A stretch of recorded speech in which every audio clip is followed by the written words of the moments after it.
هل لك سر عند الله بينك أنت وبين الله هل لك صدقات تخفى அல்லாஹ் குர்ஆன்ல ஒரு மிக அழகான ஒரு ஸ்டேட்மெண்ட் பேரண்ட்ஸை பத்தி கொடுக்கிறான்.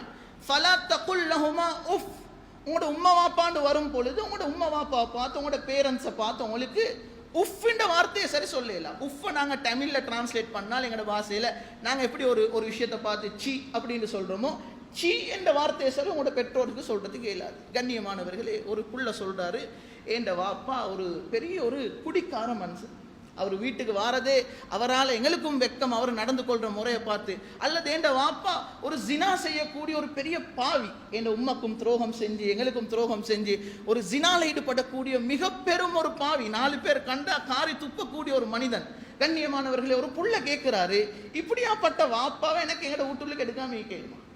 இவ்வளவு மோசமான வாப்பாக்கு எனக்கு ஏசேலுமா என்ன சரி சொல்லி, அல்லது என்ன வாப்பாக்கு எனக்கு அடிக்கலுமா, எங்கட வீட்டுல இருந்து வாப்பா விரட்டுடேலுமா, அல்லது அவருக்கு என்ன சரி தேவைக்கு போல எனக்கு அவரை பார்த்துக்கொள்ளாம அப்படி கையுற்றேலுமா என்று ஒரு ஃபத்வா கேட்டால் மார்க்க தீர்ப்பு சகோதரர்களே, உங்களோட வாப்பா எவ்வளவு பெரிய மோசமான மனிதனாக இருந்தாலும் ஃபலா தகுல் லஹுமா உஃப், உங்களோட வாப்பாவை பார்த்து உங்களுக்கு சீ என்று சரி சொல்ல அனுமதி இல்லை.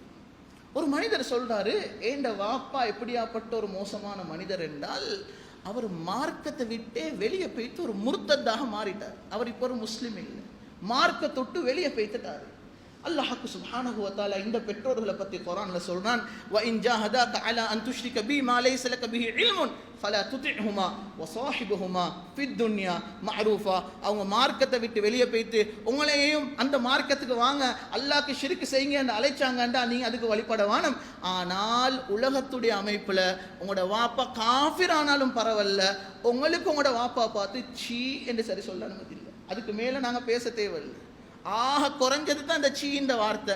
அதுக்கு மேல ஒரு வாப்பா கேசுறதோ அடிக்கிறதோ பார்க்காம இருக்கிறதோ வாப்பா வீட்டுல இருந்து வெளியே போடுறதோ அந்த பேச்சுக்கு இடமே இல்லை. குர்ஆன் ஒரு ஸ்டேட்மெண்ட்டை சொல்லிட்டு எப்படியாப்பட்ட வாப்பாவாக இருந்தாலும், அந்த வாப்பா மார்க்கத்தை விட்டு வெளியே போனவராக இருந்தாலும், யாருக்கு சரி இன்றைக்கு அப்படி நடந்திருந்து அவருடைய மனசுல ஒரு கேள்வி வருவதுண்டா, என் வாப்பாவை எனக்கு விட்டுட்டு சும்மா கேளுமாண்டா? இல்லை, உங்களோட வாப்பா கேளாத காலத்துல நீங்க தான் உங்களோட வாப்பாவை பார்த்துக்கொள்ளணும், வேற யாரும் இல்லை, வேற யாரும் இல்லை. கண்ணியமானவர்களே, பெற்றோர் அந்தஸ்தை அல்லாஹ்க்கு சுப்ஹானஹு வ தஆலா அல்லாஹ் குர்ஆன்ல சொல்றான். நீங்க உம்மா வாப்பாவை ஏன் பார்க்கணும் தெரியுமா? உங்களோட தாயை பத்தி பேசும் பொழுது அல்லாஹ் குர்ஆன்ல சொல்றான், ஒரு புள்ள உம்மா வாப்பாவை பார்த்து கொள்றதுக்குரிய காரணம் அந்த உம்மா வாப்பா இந்த புள்ளைக்கு நிறைய நலவு செஞ்சுக்கணும் என்று இல்லை. அல்லாஹ் குர்ஆன்ல சொல்றான், ஒரு தாயை நீங்க பார்த்து கொள்றதுக்குள்ள அந்த தாய்க்கு உங்களைய கஷ்டப்பட்டு பெத்தெடுத்தா தானே, இந்த பெத்தெடுத்ததே போதும் உங்களோட தாயை நீங்க பார்த்து கொள்றதுக்கு. அந்த தாய் உங்களைய படிக்க வச்சுக்கணும், உங்களுக்கு நலவு செஞ்சுக்கணும், எந்த தேவையும் இல்லை.